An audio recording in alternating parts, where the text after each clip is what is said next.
Hey everyone, welcome back. Ready for another deep dive? Always ready. What are we looking at today? Now get this. We're going medieval. Oh, like Knights and Dragons. Are we talking fantasy epics? Not quite. But there are overthrown queens and unlikely alliances. The movie is Seize Them, a British comedy that came out last year. Comedy, huh? Sounds a bit lighter than our usual fare. It does. But this review from MovieKaTicket, well, it kind of makes it sound like it's not just about the laughs. It suggests there's some actual depth to it. Intriguing. I'm always up for a comedy that surprises you. Exactly. So, Seize Them.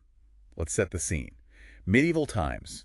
A queen who's living the high life, feasts, fancy clothes, all that jazz. Her name is Queen Dagan. Played by Aimee Lou Wood, right?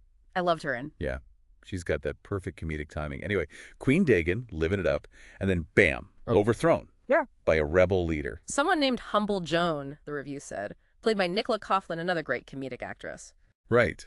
So you've got this queen who's used to being in charge, suddenly finding herself, well, not in charge at all. On the run, actually.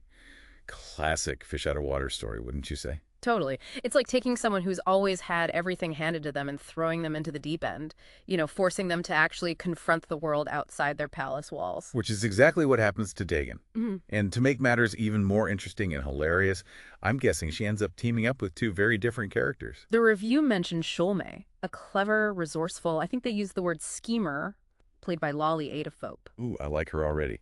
And then there's Bobek, played by Nick Frost. The review called him, well, unassuming. It's Nick Frost all over, isn't it? Understated but hilarious.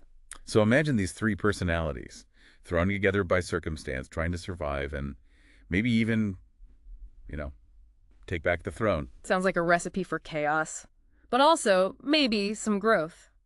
The review hinted at that this idea that Dagan, through this wild journey, starts to see things differently. Ooh, like less queen of the world and more, well, human. Maybe.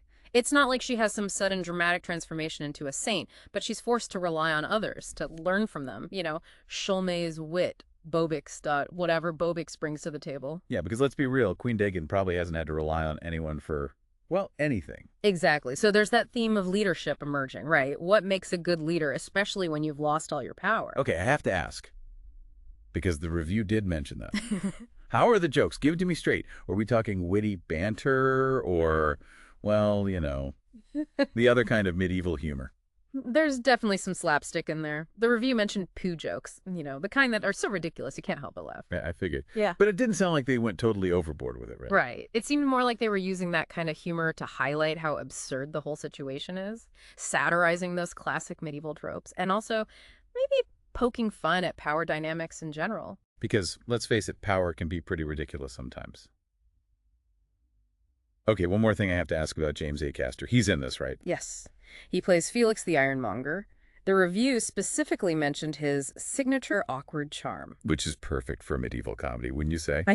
Okay, so we've got overthrown queens, unlikely alliances, slapstick humor, James Acaster being, well, James Acaster. But the big question is it actually good? Well, the review seemed to think so.